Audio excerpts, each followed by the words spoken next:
Amie McNee. Welcome to the LYHL Podcast. This is just a lot of fun because you're in Australia and here I am in the US in LA.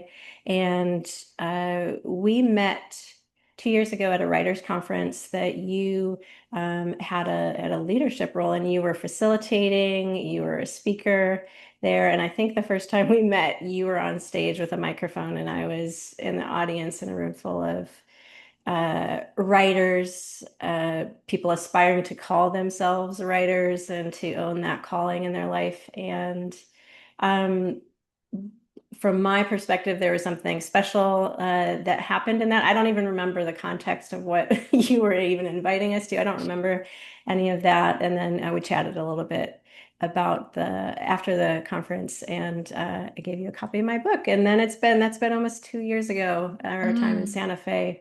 So I'm so glad you're here. I just know we're going to have a wonderful conversation, and I'm just happy to learn from you as we mm. explore these topics of what it means to live a healthy life. Thank you, Elle. I'm so grateful to be here. It is truly an honor to be here, and I hope you really hear that in my voice. It's an honor to be here. Such a privilege. I was just looking at the date, and it's nearly 2 years since that Santa Fe conference, which is just wild to me. And I very, very clearly remember that connection with you on stage. It's a very bizarre thing to have connection while I was up there speaking, but I felt incredibly and uniquely connected to you and your story.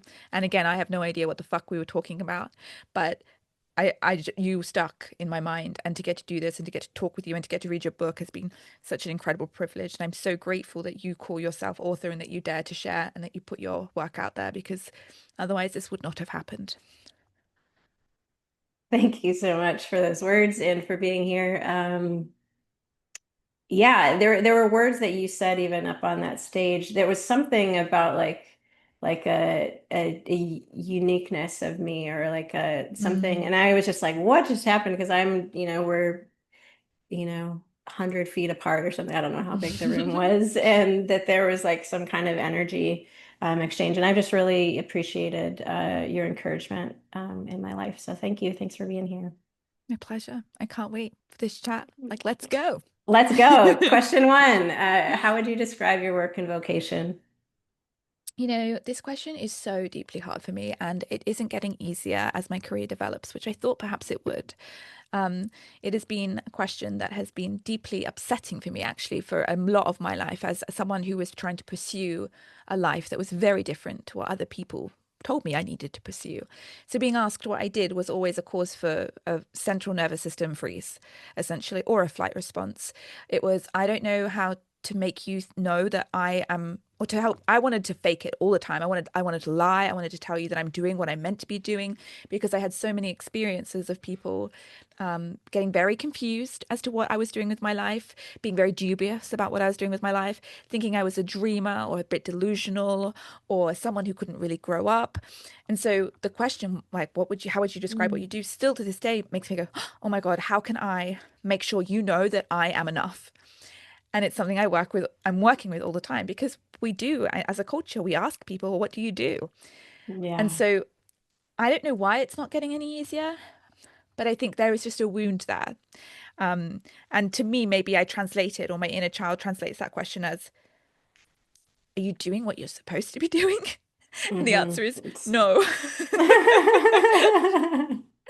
But essentially, I'm a writer and I'm an author, and I tell stories, and I write about the creative act. And I work a lot with creatives and people who have a calling to make art and create and connect and to, yeah, be led by this incredible impulse to make something where something didn't exist before. And so, whilst my craft is I'm a fiction author, I write stories, I also have this beautiful blossoming side career of nonfiction as a speaker, as a nonfiction author, which is speaking about the creative act and speaking to creative people. Woo. Um, I am just feeling in my chest your passion and your authenticity and your gift. And um, I think I believe we're all creative. Uh, Mm. And so I think anybody listening, there's that potential for that just to really pierce their heart. Like Mm, what you said, and pierce maybe so strong and a little that it leaves you worse for the wear, but that message gets in there, and yeah. the message just I hear is just that resonates with me is just the importance of art, and so and the struggle that exists for I haven't met an artist who didn't struggle because of their art Yes. and their calling. Perhaps it exists somewhere, but I'm not aware of that. We don't live in a world that encourages creatives to pursue their callings. And so, whilst the creative process is in itself incredibly challenging, and I don't know that we can ever avoid that, it can also be incredibly easeful. But like if we choose to make things, there's always going to be resistance there. But on top of that, culturally, pursuing your creativity with any sort of seriousness is seriously underplayed or undervalued or Yeah. sidelined as something that is a bit ridiculous. And so I think anyone who chooses to take art seriously in whatever form it is that you are being called to is like a very, very difficult thing to do. You will be laughed at and you will be seen as someone who is a little bit away with the fairies. And so that is hard to navigate. And I found it very hard to navigate. It's one of the hardest parts of my journey. I had very, very large amounts of shame about wanting to tell stories for a living. And I thought I was a child. I thought I was lazy. I thought I was delusional. And a lot of people mirrored that response to me. Like Mhm. I didn't make that up by myself. Culture was telling me that. And so, yeah, like art itself is hard, but like just declaring or taking yourself seriously as an artist is almost harder, which is so heartbreaking because, as you said, Elle, the arts, creativity, it is deeply important. The world needs it to function and to thrive. And yet we're constantly told it is something for children or something for the retired, and that adults making things is a little bit silly. I'm just gonna be taking like all these deep breaths throughout this Please conversation do. because it's so because I feel like the message is so important and uh I think so as I progress in my life, I think there's nothing more important than just being yourself and just giving your gift to the world and that hopefully we all do it. So it's not a Mm-mm. selfish act. It's actually like No. it's a gift that we give. And that struggle is just so real that yeah, I just know throughout our time here, I'm just gonna have to like accept the wave or the that energy of like uh we must, like We must. We we must. must, yeah, to thrive. And thrive is my word this year that Mm. I'm feel called to lean into. And so you're just this conversation is such a gift. And um, I love that thrive is your word. I've been thinking a lot about the word thrive myself actually lately because I think when we look at the creative act, and again, I'm not fussy about that word, and I know you aren't either. I know you wrote about this in your book. Like we pedestal art as something that, has to be like, from an establishment or, only with fine art or only paintings, but art can be anything, like truly. And I want anyone listening to know that like the creative act is anything really made to connect with someone else.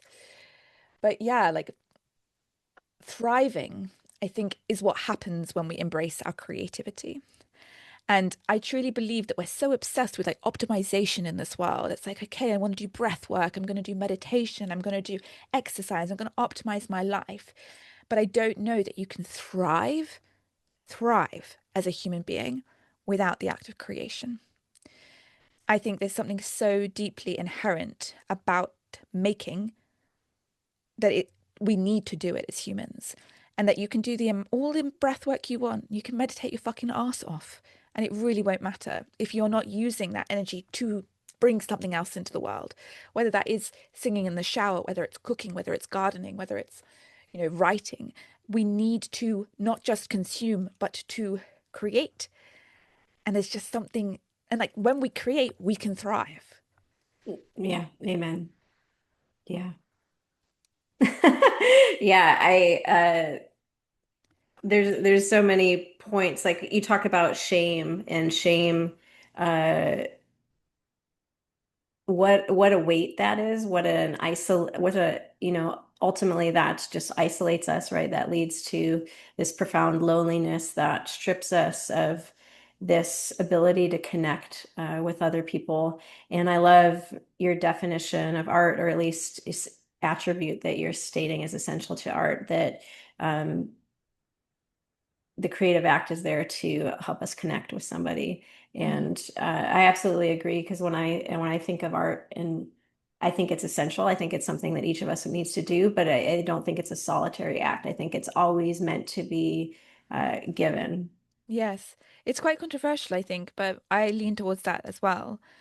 And I think it's controversial because people often think I'm saying, oh, create only for others. And, what Mm-mm. do you mean I Yeah. can't create for myself? I'm like, no, but there's something about art that demands connection. And it doesn't mean it needs to connect with a lot of people, but like, my dad writes poetry just for me, and it's so beautiful and so Oh, profound. wow. And like those are, I'm not asking you don't need to want a huge audience, but there is something about art that demands a certain type of human connection. And again, that whether that's showing someone the thing you grew in the garden, or that's cooking someone a meal, I just think there is an integral part of the creative act that demands connection.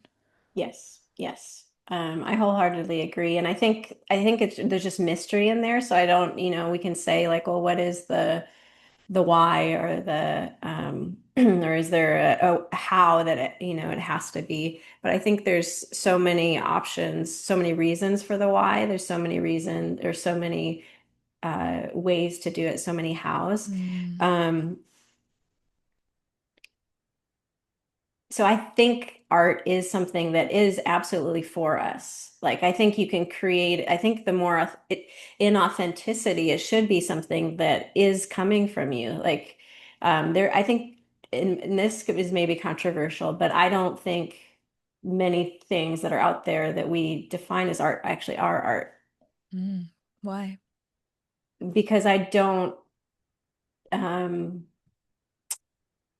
uh because there's not an element of soul in it. There's not um a Mm, stamp of the person. Like if I make something that is for somebody else, and so we have language for that. Like so you could be a musician and a performer or something, and you're not, um, you're like writing somebody else's music. You're just doing what is there to be commercially consumed, mm, to contribute to earnings. It's like a bottom line kind of thing. Well, our market survey says, we need this kind of mm, music. We need to write about this kind of topic. To me, that is uh, like a bastardization of, mm, and to me, so just simply, I would say like that's not art. Like if somebody's like wondering what art is, like I think art is something that comes from within. And I absolutely agree of just, yeah, maybe you're sharing it with a roommate or a neighbor, mm, or posting, even I have many joy-filled moments of just being out on a walk. And in the States anyway, we have like these utility boxes, like electrical boxes, I think, in there. mm. And you'll just see somebody's like, rolled, they've painted Yeah, it, or they've lovely. put like wallpaper on, or people that put something on a signpost. Like that even is sharing. Like you don't have to know the No, response. you You don't don't have to know the you don't response. have to get a connection from it, but there's something Mm, about the create and share. mm. You absolutely get things out of just the act of creating. I believe Yeah. that. But Yeah, yeah, you do. there's something that's missed out when it's not shared. Shared. I agree with that. I love that. And the act of just creating for creating's sake is so beautiful and so necessary. Like, again, I speak and I feel deeply about that. Like, we need it. But I think you're right. And I agree. You don't need to have to see how it's received to have that incredibly fulfilling response. Like just knowing it's out there impacting people is such a beautiful thing. I do think that I get careful about like claiming what is and isn't art, especially in like a commercial world, because I don't like the idea of, I know a lot of artists are required to do things and hit certain markets, and they need to do that to make money. And I still think a lot of art comes from those very intense places. I think Hmm. for me, my question is, did it make you feel a little bit vulnerable? Yeah. And if you feel a little bit vulnerable, whether you just wrote something for fucking Justin Bieber because he needed you to write some music, but it still made you feel a little bit vulnerable, like, ah, I'm done. You left a little piece of your soul with that creation and it made you Hmm. feel exposed. Hmm. Tick, you just made some art. Did it make you want to throw up? Art. Yeah, yeah, yeah. Yeah. Um, I agree. And to me, um, even the importance of having the discussion about like what is art with like a not in an academic way, not in a like Mm, pejorative kind of way, but in a contributory yes. like skin in the game kind of way. Like I think it's just because I agree with you that there's such a need for art.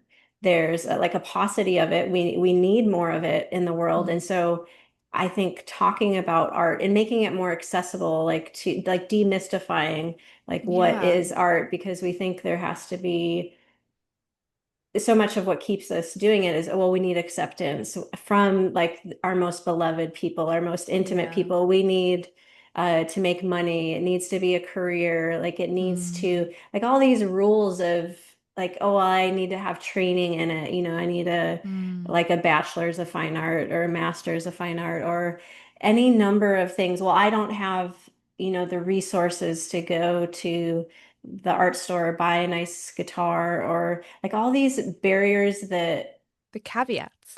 yeah. You're right. And I cynically think, and I'm not naturally a cynic, but I do think cynically, like these caveats are here for a reason. And there's barriers to entry for artistry for a reason, or fabricated barriers to entry for art for a reason, because artists are revolutionaries and we're rebels and we disrupt a system that demands compliance and silence and just do as you're told.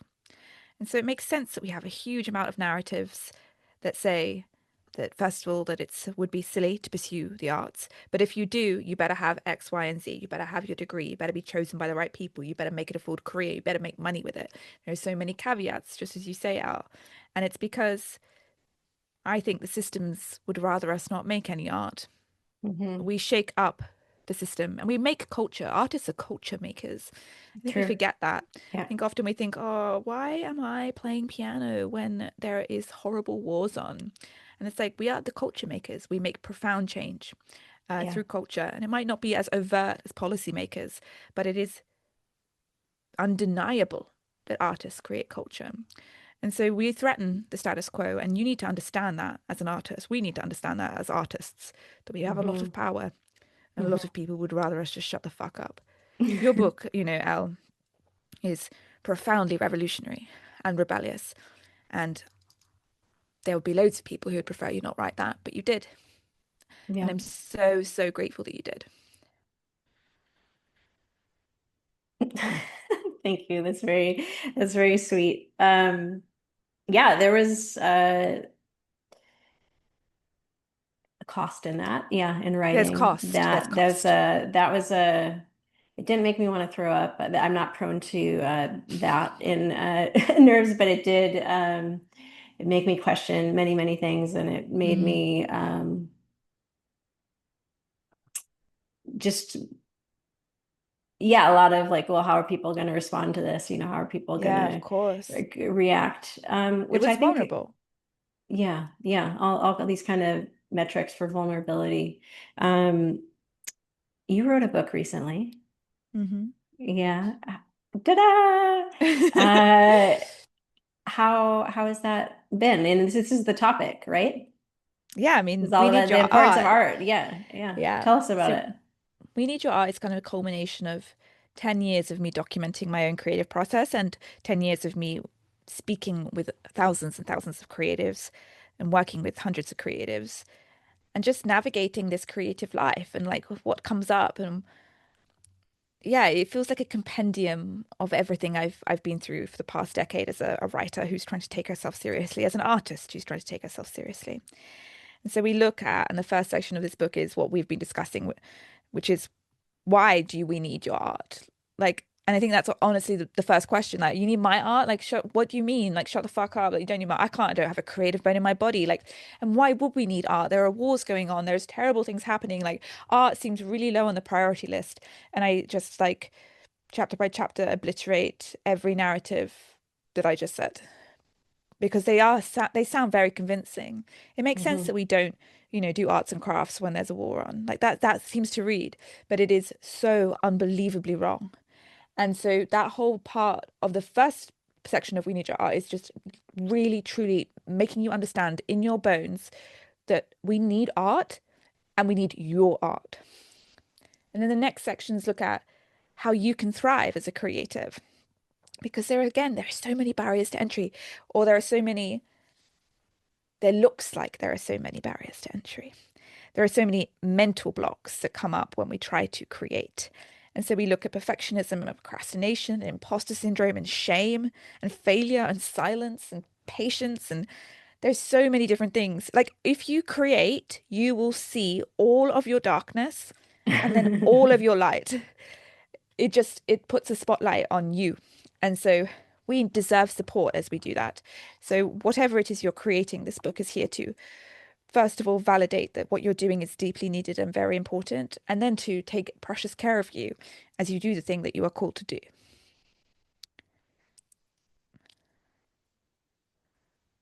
Um, what an amazing resource. I look forward to reading it. I'm curious what the book meant to you.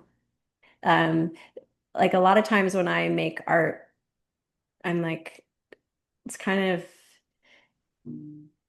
because I'm imprinted on it. There's something that I'm like needing Mm. in that. This is the book. And I don't want to do this because my journey is sacred, but this is the book that I really, really needed when I was incredibly depressed, uh, like locked in a shame spiral, and felt deeply stupid for wanting to do what I wanted to do.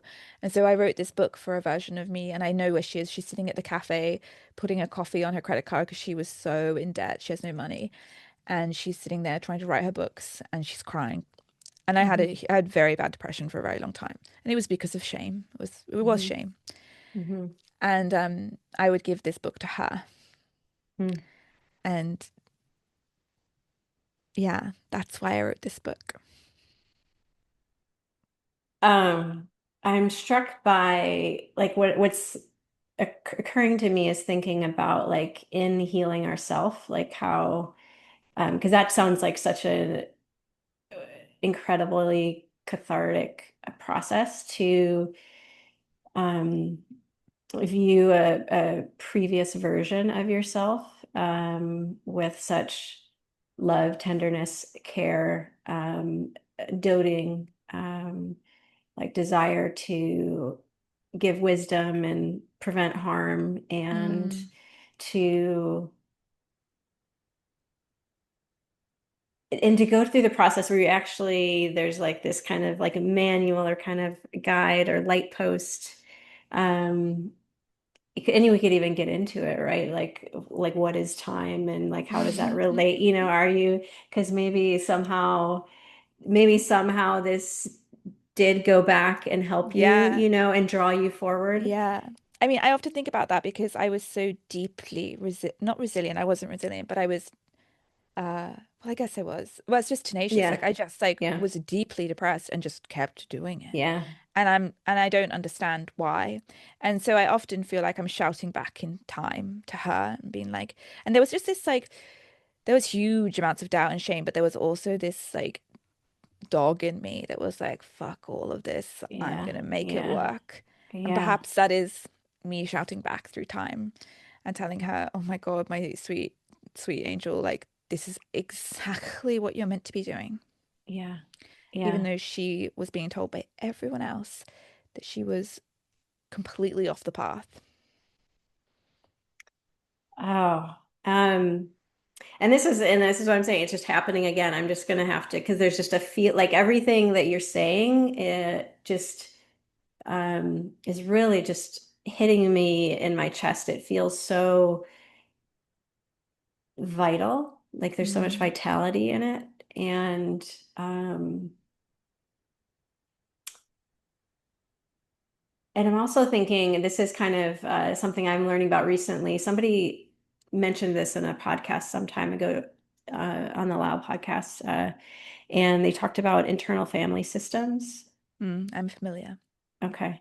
And that's what I'm like thinking about and hearing as you talk Mm, to, well, there's part of me that was really depressed, okay, mm, that's dealing with that. And there's part of you that was also this tenacious dog that was like, mm, fuck no, we're gonna like, yeah. this is where we're going. And those, the fuck those people, or, fuck what they're saying, maybe not, Mm, depends how you're feeling in that moment. But that mm, we have these different parts of ourselves, that we're not a monolith. And yeah. Um, and right now I'm learning, I'm practicing, I'm exploring actually talking to these parts as I like my life right now is um I and we talked about this before we started the podcast that my life is in a huge transition.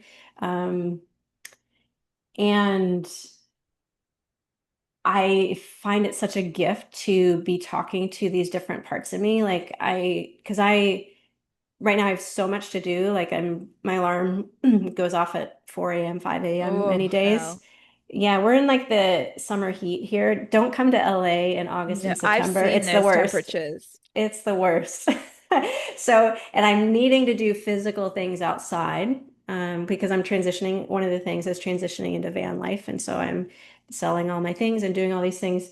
But and I'm trying to figure out how to still care for myself. I can't do the normal things that I do, but what can I do in this season? And one of the things I can do is get up right away and do something very embodied outside.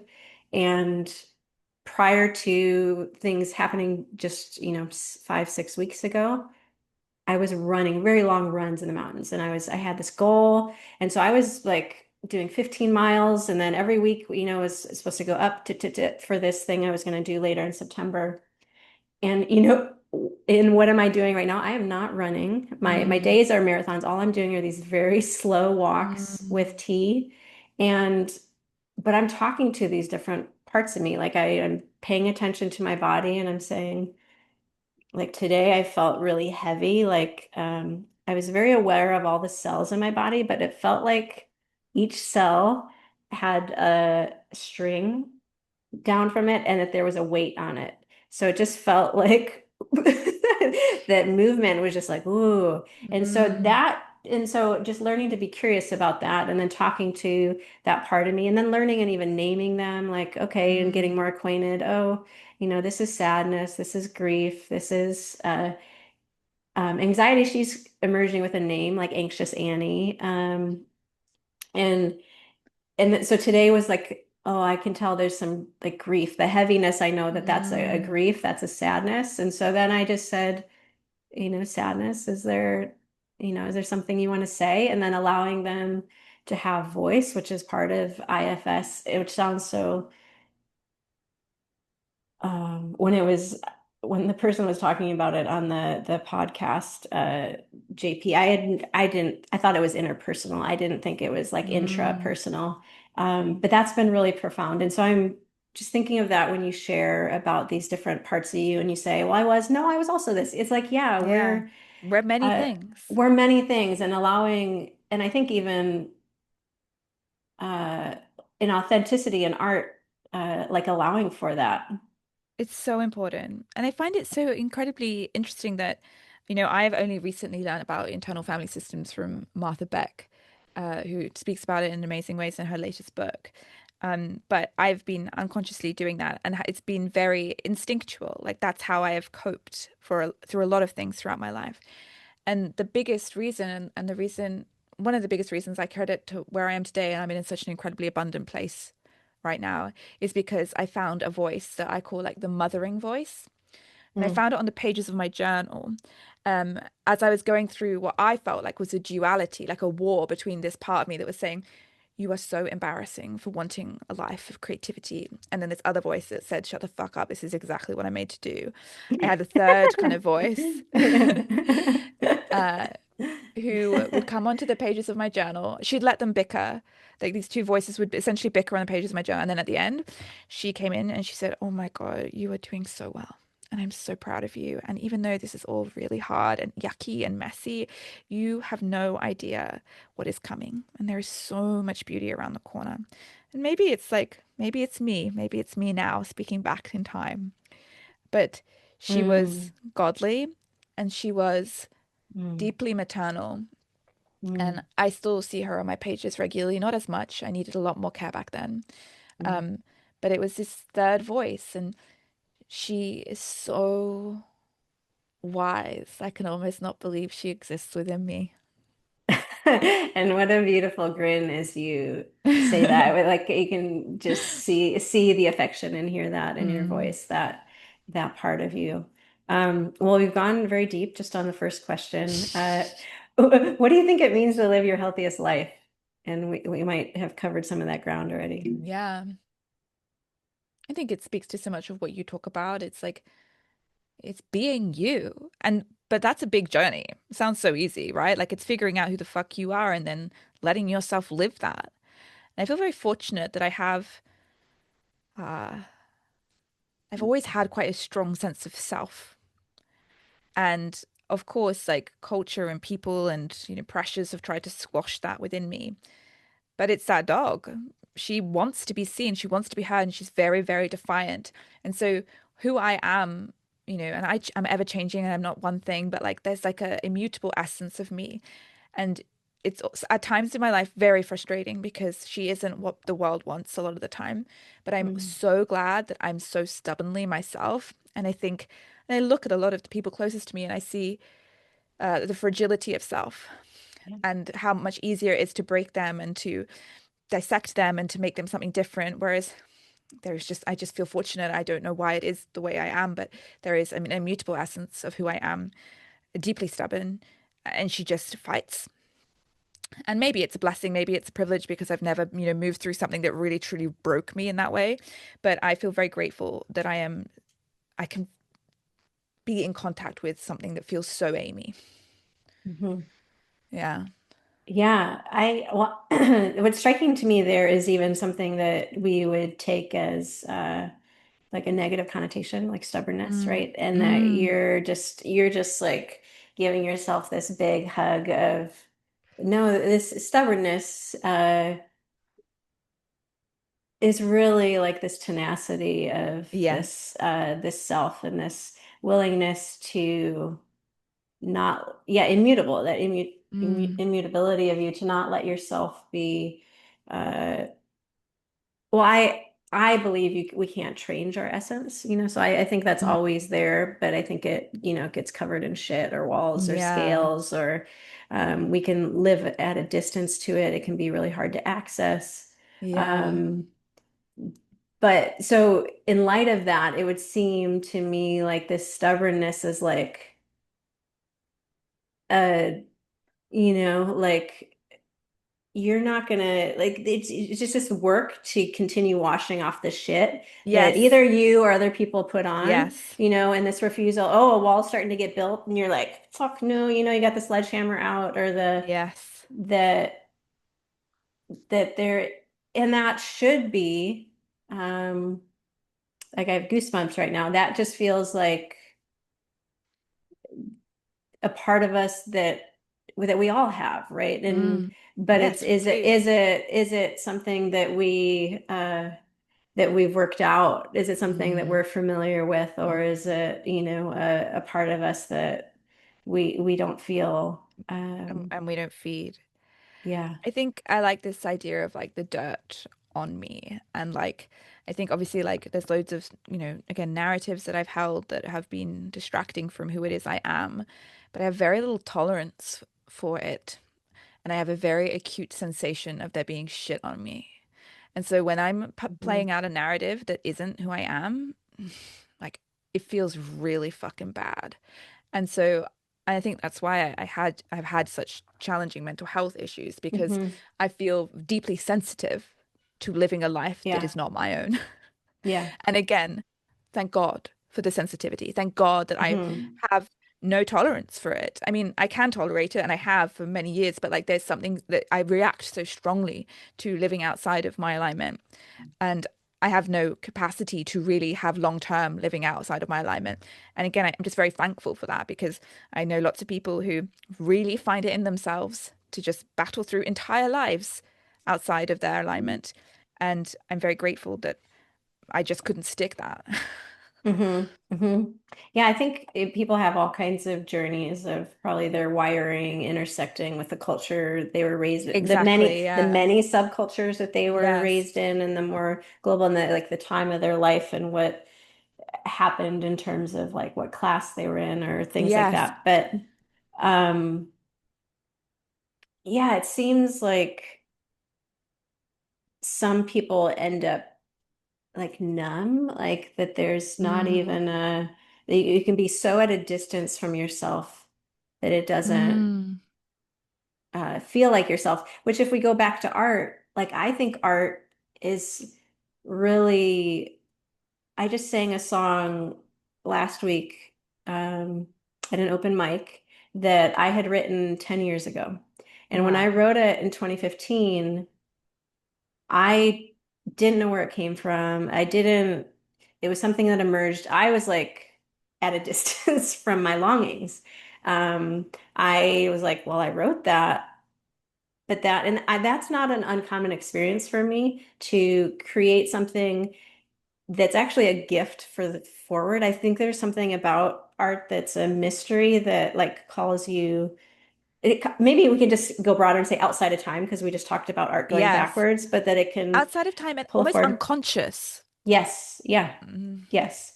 Like, and that's where, so if we go back to like, again, kind of, and that's where I'm trying to define art, there's something about art that shouldn't be really cerebral. It shouldn't Mm. be this manufactured thought about. It should come from an intuitive gut place. And something Yes. about it should be like, I don't really understand it, but that feels right. Right. Yeah, I love that. I think that's so true. So beautiful. What an incredible perspective. Um, but and in my experience, I've found like because I'm moving, I don't have it up on my wall anymore, but there's a quote from like Morgan or a poem from Morgan Harper Nichols that has been with me 8 years maybe. Wow. And I've only really understood, and it's like increasing the percent that I understand what it How means to beautiful. me.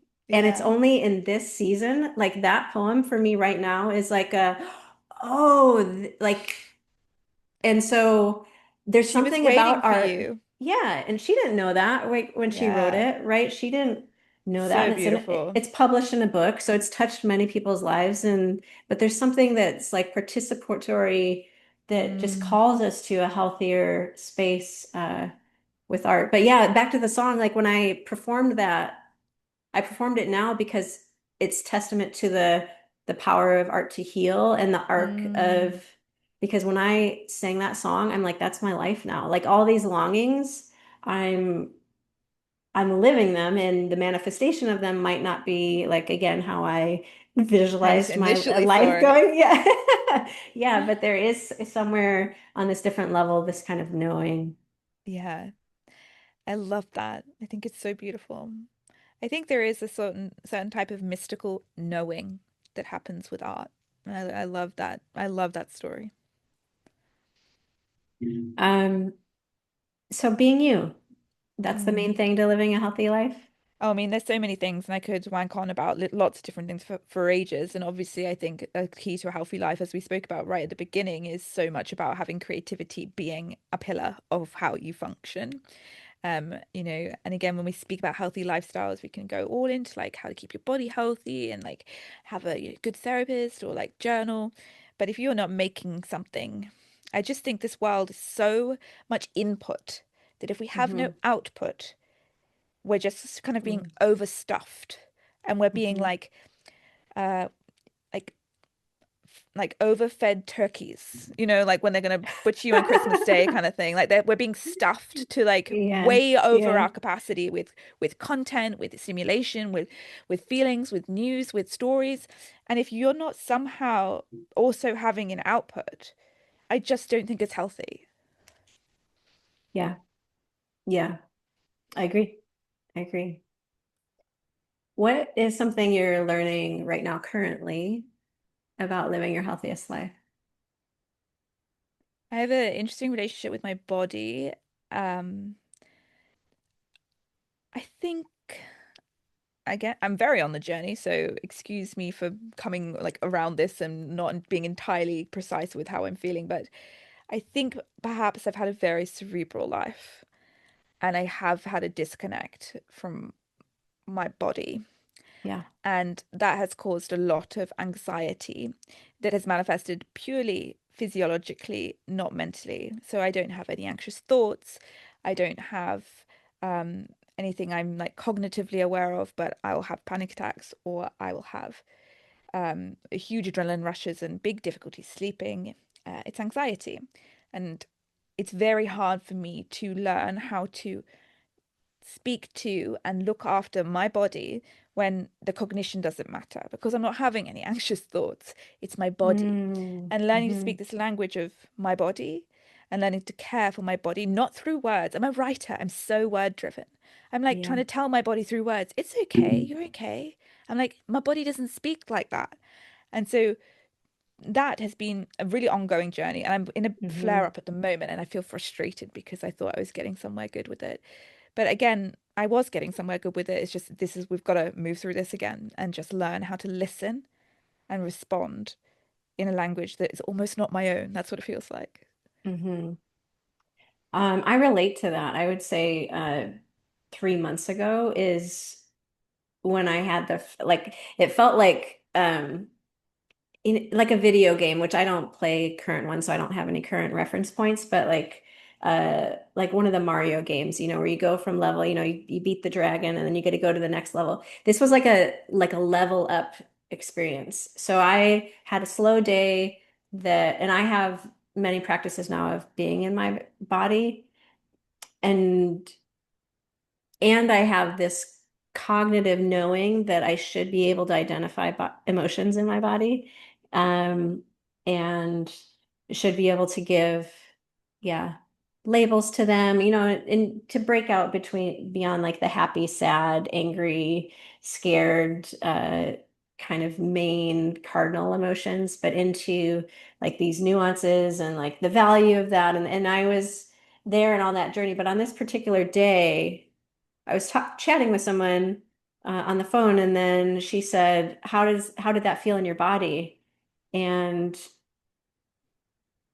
I was in a space where I was already going slowly through my day, so I was already doing embodied things, and that allowed me to make the connection and not just say, "Oh, I don't know," or "Let me think," but Mm, it dipped into this deeper space of body, which raised my consciousness to like, oh, now I know there's a whole nother way of being in the world. And it wasn't a head knowledge because I had that. It yeah. was it was like a click in my body knowledge. And so I'm right there with Mm, oh, what does this feel like? So even so it's I'm there with you. And I think that's like a product of, I don't know, we can point to a lot of things like colonialism or things that have really disembodied us. And so our cultures are deeply disembodied unless we, I think, had a culture that was very rooted in the land and care mm, for the land and stewardship and physical practices. I think like being close to the land gives us yes. I these think sensory experiences. I was brought up in a very Christian and religious home, and I think, the biggest and earliest association with my body was just shame. And so I Yeah. understand why there's a lot of disconnection there. Actually, you know what? I don't understand. Like I've never thought about that before. That was a new thought. And I think that's definitely a part of my story here. And I think there's more understanding for me to figure out why there is such a huge disconnect for me. Mm. Yeah. Really Yeah. interesting.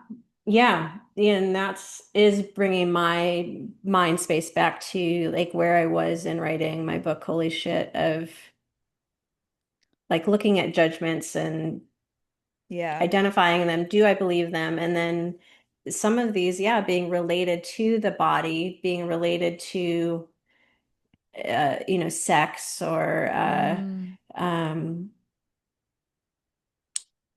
and and I think something like sex is really powerful, right? It's very powerful. And if you can Yeah. control that and separate, so having that similar background of an evangelical Christian background, I think there is, and being female, like navigating that Mm. space, being particularly taught that,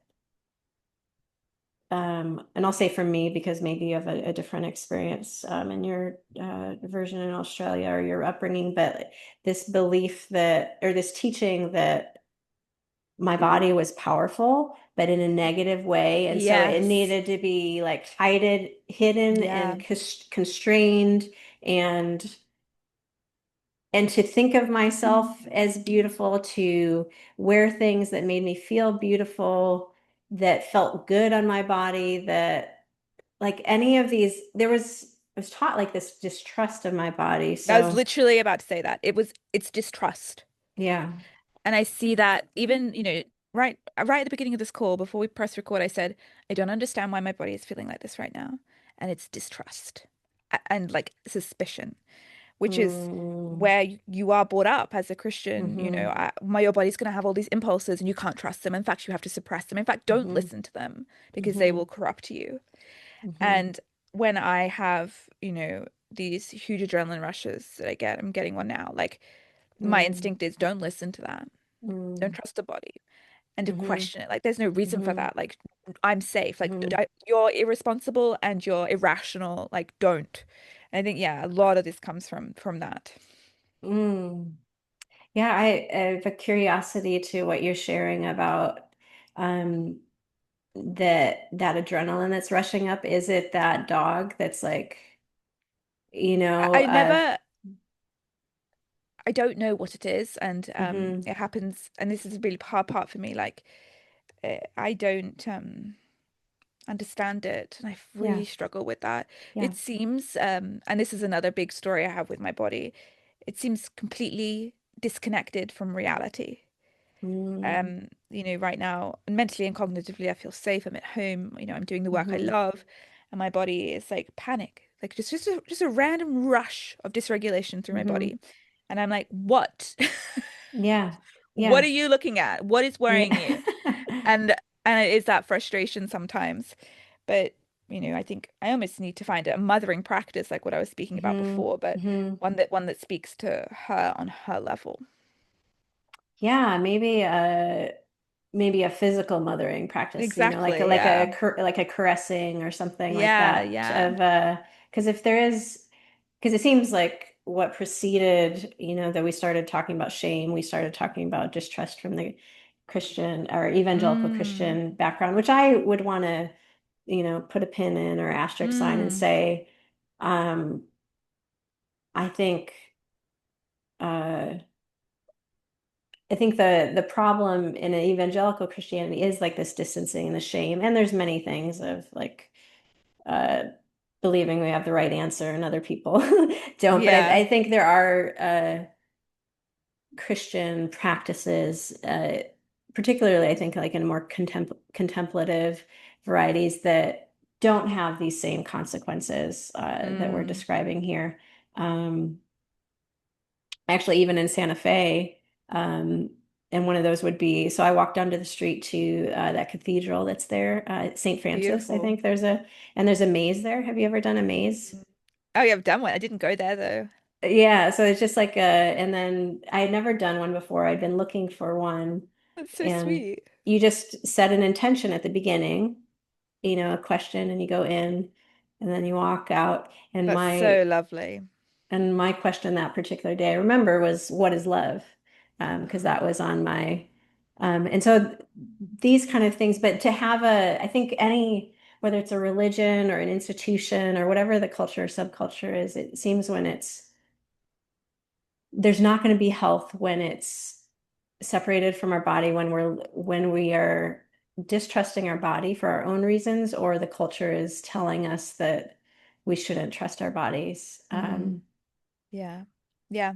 So Big. I'm excited for you, and I appreciate you Me sharing because too. I think your body is, it's just saying it wants some attention to, Yeah, yeah, she's just asking for something. yeah, Or she's just letting me know about a few things. yeah, And I just, yeah, I listen so much better now. I still don't understand, but I sit there and I'm like, yes, okay, yeah. I hear you. I think, well, that's the, to me, yeah, as I'm practicing and as I'm learning from people that are more practiced is like Mm, is curiosity is the approach.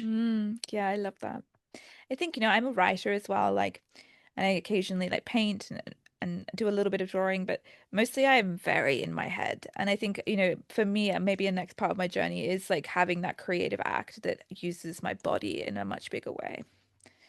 See Hmm. if we can communicate on a creative level. Okay, good. I did have that Mm. in mind. I wanted to ask you what like artistic disciplines you Mm. utilize or dabble in. But yeah, maybe it will be cooking meals or Yeah, dancing some sort of or movement. a painting or Yeah. gardening, landscaping out in the or Mm. maybe you'll be like me and be building out a van Oh my God, I and love building like that. a And or building some art. kind of home. Yeah. So beautiful. Yeah.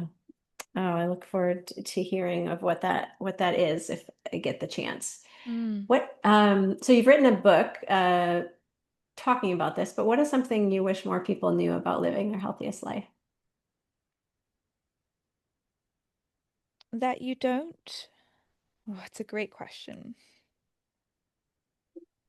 My instinct is to say that you don't need to be chosen or picked in order to live a healthy Mm, life. hmm This is a big thing for me. It's like I waited and waited and waited because I thought that in order to live my best life, my most aligned life, that someone needed to choose me to do it, rather than like realizing it was already mine and I could just do it on my own terms and I could self-coronate and put the crown on my head, just do it however the fuck I wanted to do it. Instead, I waited and waited and waited, waiting for someone to see me and to choose me and to say, you get to hmm do it, what it is you want to do with your life. And I think a lot of people are waiting for permission to live their best life. I think a lot of hmm people are begging other people for permission to do Yeah, what it is they want to do. yeah. And we need no permission. We live in a culture that will really try to convince you you need permission. You need no permission.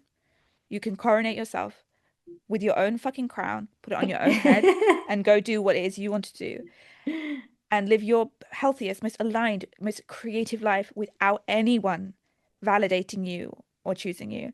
And a very difficult lesson to learn because nearly all of our like structures demand choosing. But we are human beings and we don't need to live within those structures if we don't want to. Um, I feel like I might cry. Allowed, Is that allowed. yeah? Oh yeah, I'm a big crier in my Me too. as my adult life progresses. Yeah. Oh, how Yeah. beautiful. It's like you're returning home, back Oh to when you're yeah. little. Uh-huh. Oh yeah. And even right now, and I've heard some science about this. We have different tiers. Yes, how cool is that? Yeah, like my tears are different right now. They like will just like fly How down my beautiful. face, and I don't get all congested. They just like, because Drop. historically when I cry, I get like, really like Mm, mucusy and all that sort of thing. But they'll just like, boop, they almost like I don't even know.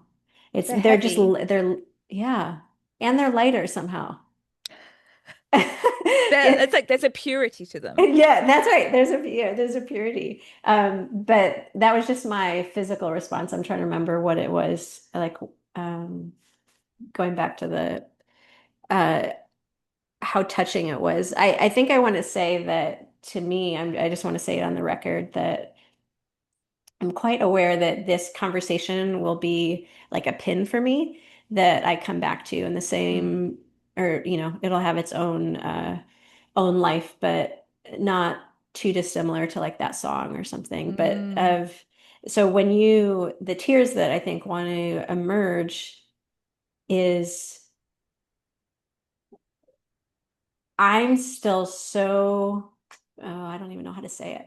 because it's Take your it's time. it's it's fresh of there's still so much more, there's still so much opportunity, there's still so much more space for me to step into what I'm called to. Yes. And yeah, and these life circumstances that I'm in right now that I've never had troubled sleep like I am right now. Like my body is like I do fall asleep and then I'll wake up like 3, 4 hours later and just be Mm, like planning through all the things because it's literally there are a lot of things. But I can tell like in a year's time, so mm, August of well, this isn't going to come out right away. So this is being recorded in August 2025. So August 2026, I just know is going to be so different. And so like you wishing that for people is, I'm uh receiving that and a reminder of just yes, as I go through yes, there's this anxiety and you know what I'm doing? I am going more purely than I ever have before for the things that I want and I mm, uh, feel called to. So it goes back to that Morgan Harper Nichols, like mm. the poem kind of ends with like setting sail, and leaving like familiar shores and stuff. Yeah. So Wow. thank you for that. My pleasure. And I'm so incredibly excited. I think a lot of people, when I say this, I'm like, choose yourself. You're like, holy shit, there are so many ways that I could do that because for so many of us, there are so many ways that we've been outsourcing that. And so that feeling of possibility is so beautiful because I think radical magic happens when you put the crown on yourself. And so I'm incredibly excited for the amount of times you hold your own coronation over the next year.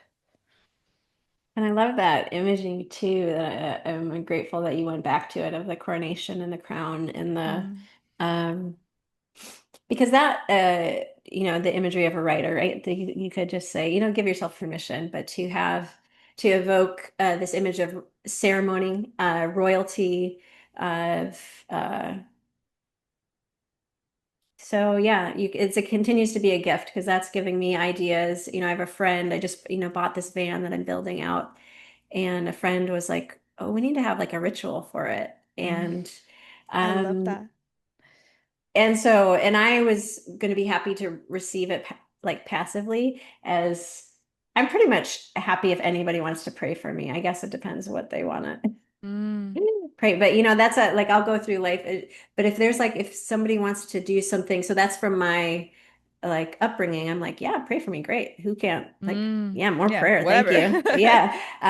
But if somebody like, yeah, wanted to like have this send off, this ritual, this blessing, Mm, and I'm thinking now, like, oh, that's a great idea, and I shouldn't just take it passively. This is something for me to step into, like you're mm. saying, like, what kind of ceremony can I make? So I love the ceremony I aspect of love it. ceremony. I think it's deeply important, and we have lost a lot of it in our modern Mm. times. Like Tell we us we more. lived we lived in, my background is as a historian. I write historical fiction, and I specialize in medieval history. I actually specialize in medieval sex culture, so like medieval porn, medieval sex work, medieval sex Okay. practices, like super, super niche. But, when I look at that time of history, like life was just filled with ritual and ceremony all the time. And we're very detached from that now. We have very, very few. And so I believe we need to make our own ceremony.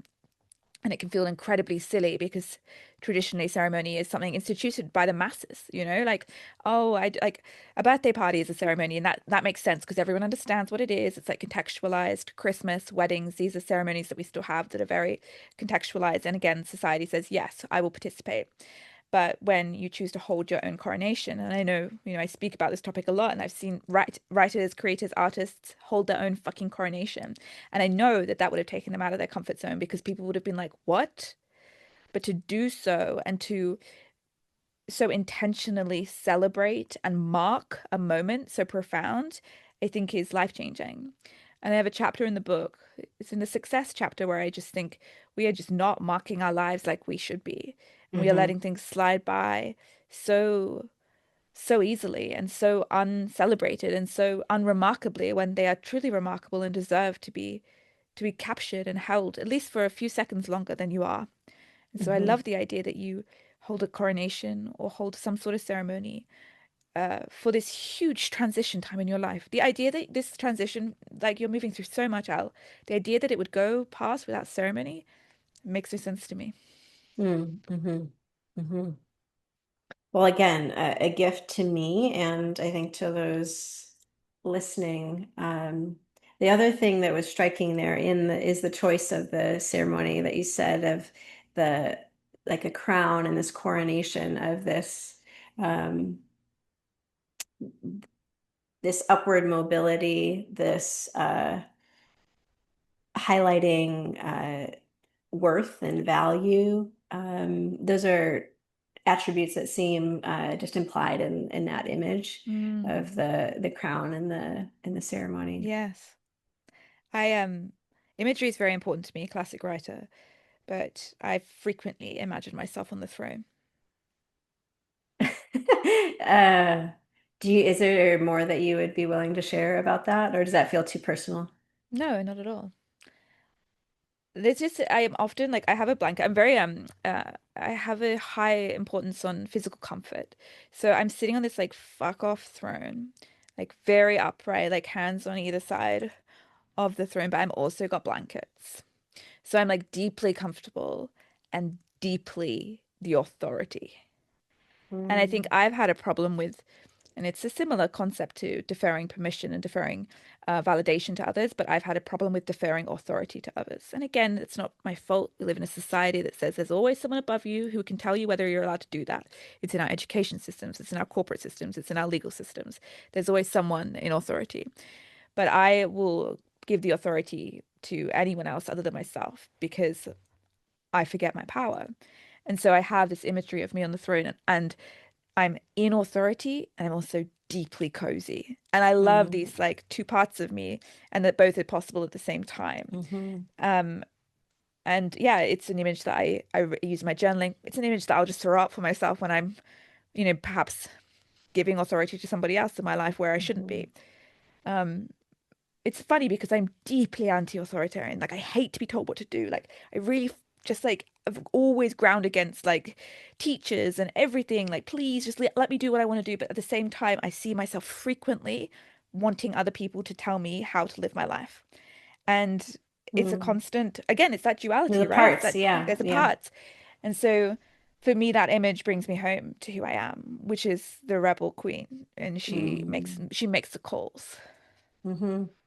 Yeah, that there's this part of you, this rebel queen, that when needed, right, will Yeah. uh, stand up and do it with ease, right? She's, With yeah, ease. right, She's so yeah, easy. She so easily sits on that throne. hmm, yeah. Well, I appreciate you going more into that process just to look because I think that's um, something I think I'm always interested in and something I've gotten feedback that I just kind of naturally do. Like I'll show even like the book I wrote is really just showing my process of like uh, evaluating judgments. Like, are they helpful? Are they not? I'm going to keep them. Am I going to let them go? Why are they here? Why are they not? Like, I think so. I appreciate that to show um, because I think it's helpful and you always run into problems of maybe people wanting to like copy or mimic. But I think the best thing is, I think just knowing the possibility of, because for me, there's a gift in that. It's like, okay, well, maybe she's got her own kind of throne and probably has got some color in there and Yeah, like some, what's your you know, throne look what's the like? right?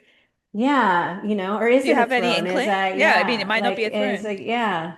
Um, authority. No, I wonder how fast I'll be able No, to. you don't have I, to. I think I have to sit with it for a Mm, bit and please do.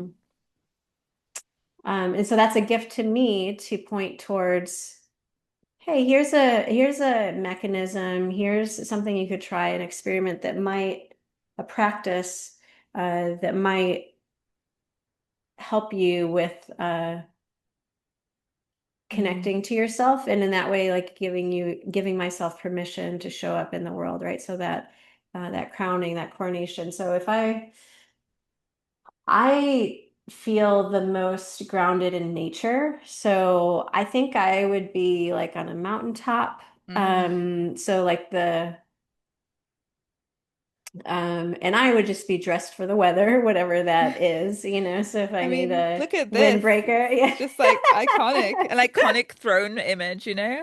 I almost fell off the chair. Yeah, so true, yeah. So and that would be I like trail ran up to there, that's probably like Mm, 7 miles up to that spot. Um, so there you go. So again, so there's something intuitively that happened that even mm. wasn't quite connected to my brain to know that. So what would I do? That's that's what I would do. Yeah, So, you but stand naked on the top of a mountain yeah, and just be like, and yeah, arms open, baby. So yeah, cool. yeah. That would be my act of I love empowerment. that. I think just as I'm reflecting on like that image, so I haven't done a huge amount of reflection on my own image that I use so often. I think a big part of my journey is balancing a rebellion with safety and power with Mhm, safety. So the fact that I'm like cozy as fuck on this incredibly powerful throne, I think is indicative, and it speaks to the constant balance I'm trying to take of, I've lived, I make very risky choices and I take up space and I am brave all the time. And I think I live a life where I'm constantly having to do those things because I will. It's inevitable. I'm relentless in that way. But I also require to create senses of safety. And so mhm, when I put myself on that throne, I say, you are so powerful and you are so safe. I think that's kind of the imagery I'm giving myself. mhm, mhm. I I love that. I love that. Thank you for sharing that, and what a gift. What, Amie, I'm curious about your background a little more. What is something from your cultural or ethnic background that helps Mm. you live your healthiest life?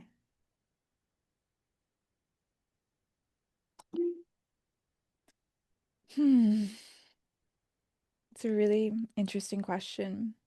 I immediately jumped to my partner who has, this is, not necessarily true, but in my mind, my head went, oh, James would have a much more interesting answer. James Uh, um James comes from a much more interesting cultural background to me. I'm trying to think of mhm, like what my ancestry gives me in that way. And it's not something I super connect to, and perhaps that is mhm, sad. I know that something that I find deeply ingrained within my imagination and with my creative practice is history, and it's the history of England mhm, and Scotland, which is where my ancestors are from. And I've always been incredibly called to study the past and study past traditions and study past stories of this island. Um, and that's interesting in itself. And I get a lot, I mean, all my stories are based in the history of people who could be related to me, I suppose, in many ways. But yeah, an interesting question because it immediately leaves me feeling lacking. And no one's ever asked me that before. mm. Mm. What's your answer to that? I ask the questions here. Hey. I know. Let me see what emerges because I haven't been asked that question before. And I think, and this is for many years, I only had 4 questions to the podcast. This is Mm. a recent emergence because it seems important. And I think, so some of the background of why the question is because I think to be embodied, it needs to be an understanding of the culture that you're in and where you came from. Mm. And so I'm interested in communicate contributing to that conversation. Mm. Um, because I Yes. don't think it is discussed very much. So I don't think it is, and I think it particularly so some of this emerges out of my work to undo the influence of white supremacy in my life, Mm. Yeah. and um, that I relate to as well because I don't think about like family culture things a lot. I just think in the US we too just be like we just do things I, how we do it. We don't yeah, think of, well, what is your, what are your cultural practices? I think But so much of go it ahead. is, sorry, for me, it's like I'm white. I'm also like white in Australia, in a place where, I mean, much like America, where our indigenous population in Australia was culled and murdered, and then was, when there are only 3% of Aboriginal people in Australia now, and a lot of them are like, most all of them are systemically oppressed. And so for me, when you ask me that question, I think I have inherited shame Hmm. and I have detached. Hmm. Yeah, I appreciate that answer. Mm. Um, yeah, I'm seeking to. So if I can give a little backstory, I haven't talked about this on the podcast. There's speaker, author, therapist, social worker, Resma Menakem, who does work with anti-racism work. And he introduced me to the idea that me as a like white person, that I'm not safe for a black person. Mm. And in order to do that, I have to do, 3 to 10 years of um, work with white people Mm. to even like approximate that. And that idea was there. And then there was just like oh, well, and this came in the wake of George Floyd's murder and Mm. me really um, deciding that it was a threshold. There's Mm. this threshold. There's a watershed moment that I was not going to stay where I was. I was going to move Mm. into new territory, and I was going to take on more discomfort and learn more and take on more responsibility. And he has a book, my grandmother's hands, and I didn't make it fully through the book because it became like a workbook and you're supposed to do it in community. And I didn't have that at the time, but I read enough in that book to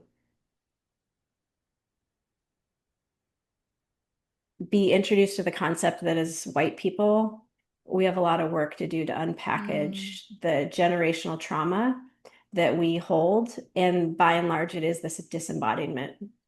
Yeah, that's so interesting. Um, and so I bring this question in because I think there are people, the people on the podcast, all kinds of cultures and ethnicities, and some people are connected to that and can say very easily, and then Yes. other people can't. So for me, I really long to connect more to that, to do this work and that, and I don't want to, because we could have many podcast conversations about this. So to make it a bit more shorter than my tendency can be. I stating that I hope to do more. Yeah. But some things culturally that I think have been helpful for me. I grew up in the Midwest part of the U.S., so near Chicago. Um, my mom grew up. I have roots not far removed from farming. My mom grew up on a dairy farm. Mm. My dad also grew up in a more rural community in Wisconsin. And I think there was an ethic of like working hard that Mm. in being responsible. And these things have, there's been benefits to that, things that have served me in that. Mm. Um, Has there been things that have hurt you in that too? yeah, yeah. There's a Mm. lot of unlearning I've had to do because there's also a culture of uh, a tendency towards like scarcity I and was fear literally of about to say like that. Yeah. saving and the response and being overly responsible. Like I'll take Yes. on the responsibility of other people. Like Yes. they shouldn't. Hey, Yeah. which, has led to, some of like my need to even write that book of just it's led towards making judgments very easily. Mm. Yeah. But Really yeah, so interesting. yeah, so but I can't. yeah, but I long to go even further back into Yeah. my lineage. I'm like straight up like melting pot. I have so many different European and then I do have some indigenous Guatemalan, which has been easier for me to like connect and be Mm, and I'm and to explore. yeah. But I'm wanting to do both because of course I have different parts of many and all You these do. things We do do. influence my neurology, my biology, and then Mm, just my genes, and then just the epigenetics, how that is manifested in my life. absolutely fascinating. And I'm so glad you brought this conversation to the table because I think it is one that is very hard. And I'm really grateful because it is work that I need to do and that we all need to do. Hmm. Thank you. Mm, Well, we've covered such an arc today in our conversation. I know that I will be re-listening to this for sure. I'm so grateful for you being here. I'm so grateful for your art and for your voice and passion. And I can't wait to read your most recent book. We Need Your thank you. Art. Yeah. I want to speak to your books, and I just want you to be able to receive this. You Okay. you are a very, very good writer. Extremely, it made me feel porous. Hmm. Like the words just went straight in, and your ability to put truth on the page was profound. And I'm very grateful for your art. It is very important. And I thank you for your vulnerability and bravery. Mm.